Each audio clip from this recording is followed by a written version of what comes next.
Ate, tignan mo itong nabili kong kwintas. Oh, ano meron dyan? Pag sinuot mo to, lahat ng gusto mo, magiging totoo. Sus, scam lang yan, para bilhin mo. Totoo nga ate, tingnan mo. Maging pangit sana ate ko. O diba, wala naman nangyari, maganda pa rin ako. Tumingin ka sa salamin. Totoo nga, ibalik mo na ako sa dati.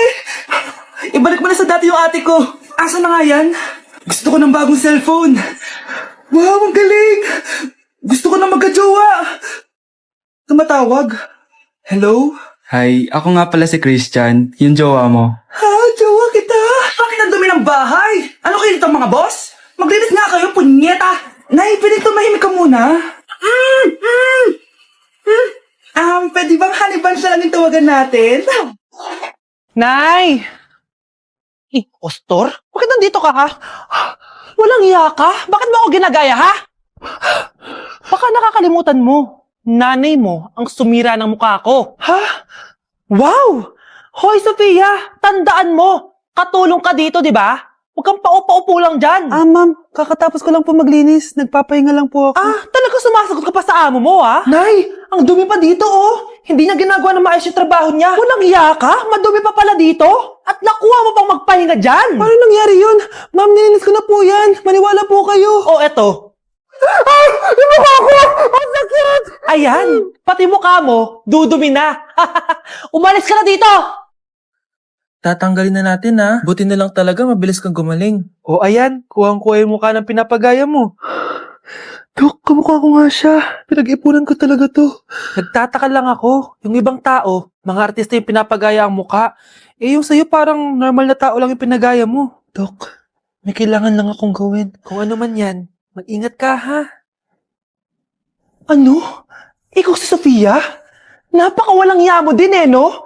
Niloko mo pa kami! Mas walang ya kayo, mga hayop! Nay, Baka gusto niya ulit mabuhusan ng asido sa mukha? asido, gusto mo ng round 2? O eto, round 2! Sige, ibuhos mo! Naka-live ako, oh. Ipakita nyo kung sino talaga kayo! Ano? Alisin mo yan. Ano? Takot na kayo, no? Tignan ko na lang kung hindi kayo masisira sa mga tao. Hindi kami pwede masira.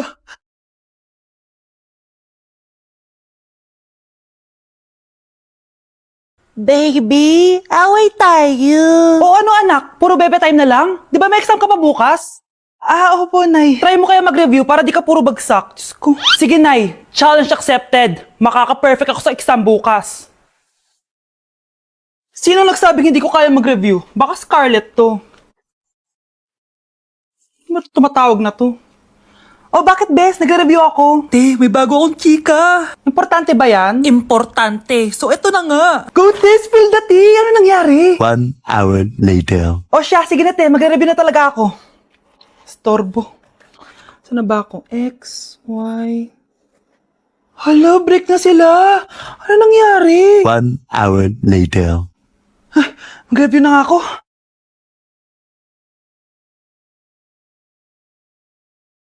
Good morning, anak! Anak, bakit tinitsura mo? Hanay, nag-review ako buong gabi. Akala ko puro numbers lang yung math.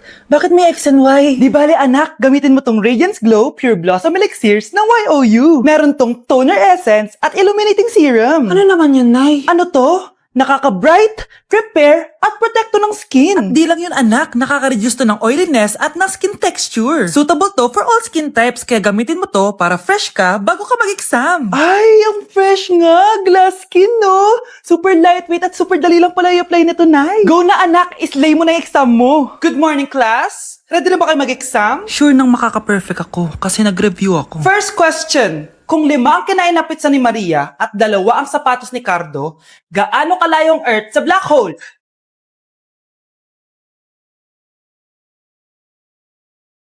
Hindi man lumabas ang mga nireview ko. Ang importante, maganda ako.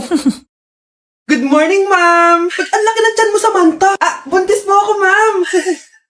Hello, ma'am! Diyos ko, ano nangyari sa mga estudyante ko? Lo, blessing kaya to, ma'am. Blessing? Nauna pa kayo sa akin, ha? Okay, nagets niyo ba? Ano yung maingay na yon? Ma'am, sorry po. Lumabas na kasi yung anak ko, eh. Tama na, baby. Ma'am, nawawala yung anak ko! Iniwan ko lang kanina dito, eh. Ilabas niyo na!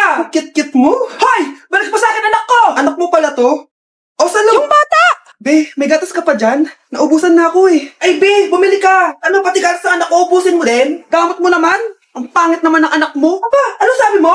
Che, TikTok muna ako. Uy, Be, puro ka TikTok dyan. Yung anak mo, lumabas na ng room. Baka malaglag yung sagdan. Halaan mo, para matuto siya. Hala, walang kwentang nanay to. New Year na! Magbabago na talaga ako! Hindi na ako magagalit!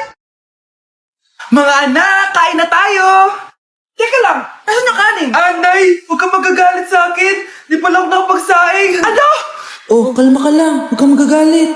Ah, sige anak, magsaing ka na! Ah, sige po, Nay! Ah!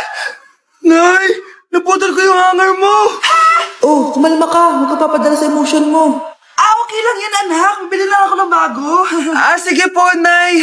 Ang weird naman niya. Hindi siya nagagalit. Nay, kumuha ako ng 1,000 sa wallet mo! Ayaw mo kasi bigyan ng pera eh! Oh, relax ka lang. Pera lang yan. Huwag kang magalit. Ah, sige anak, mag-shopping ka lang. Go! Yes, easy money. Mga anak, matulog na tayo. O ikaw, ano gusto mo? Nay, kailangan ko pala ng one whole sheet bukas tapos ng glue. Kung kailan gabi na? Oh, relax ka lang. Anak mo yan. Bilan mo na siya. Ah, sige anak, lalabas ako ngayon kahit alas 12 na para bilhin lang yung mga kailangan mo, no? A few moments later. Nay, bakit pala di na kayo masyado nagagalit sa amin? Kasi, New Year na, nagbago na ako. Wow, Nay! So di ka galit kay tatay kasi kapit niya yung kapitbahay natin? Ano? Lagot, paano kakalma nito? Hi, Mars! Happy New Year! Mars, parang may nagbago sa'yo. Oo! Mamamatay tao na ako ngayon! Kapit ka pala ng asawa ko, ha? Halika dito! Ah! Huwag niyo ko ikulong! Hindi ako scammer! Itigil niyo na yan! Hindi si nanay ang scammer. Pero nasa bahay na to, ang totoong scammer. Hoy bata, huwag kang mangialam. Wala ka namang ebidensya. Pero nay, alam ko hindi ko yung scammer. Tara na, sumama ka na sa akin. Mga anak, aayusin ko to ha? Babalik din ako, okay?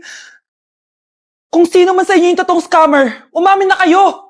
Nakulong si nanay, di ba? Ate, walang may gustong makulong si nanay. Tsaka bakit kami lang tatlo sinisisi mo? Eh baka ikaw talaga yung totoong scammer. Imbes na magsisihan tayo, magtulungan na lang tayo para kay nanay. Malalaman ko rin ng totoo. Delivery po! Gabi na, may nagde-deliver pa? Kuya, kaninong parcel yan? Kay Susan po ulit. Ha? Saan nangyari yun? Eh, nasa kulungan na si nanay. Aba ma'am, hindi ko po alam. Taga-deliver lang po ako eh. Sige na po.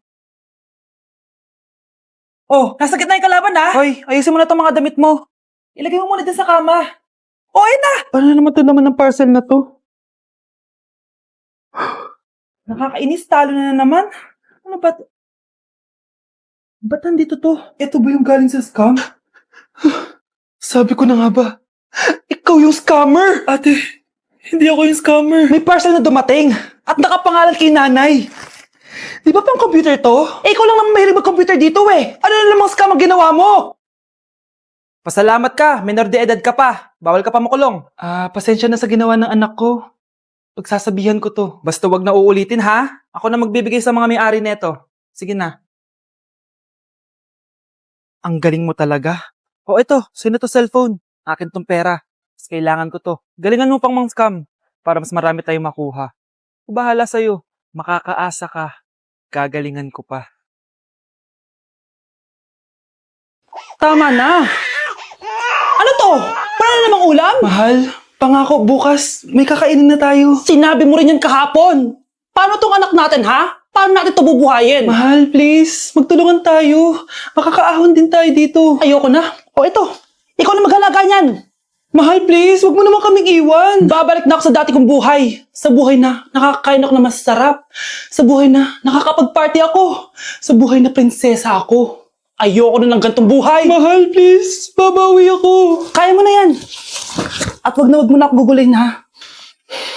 Anak, pangako hindi kita iiwan ha. Nandito lang ako para sa'yo. Hindi kita papabayaan. Okay, Mr. Ramon? Ma'am, tanggap na po ba ako sa trabaho? Sorry sir.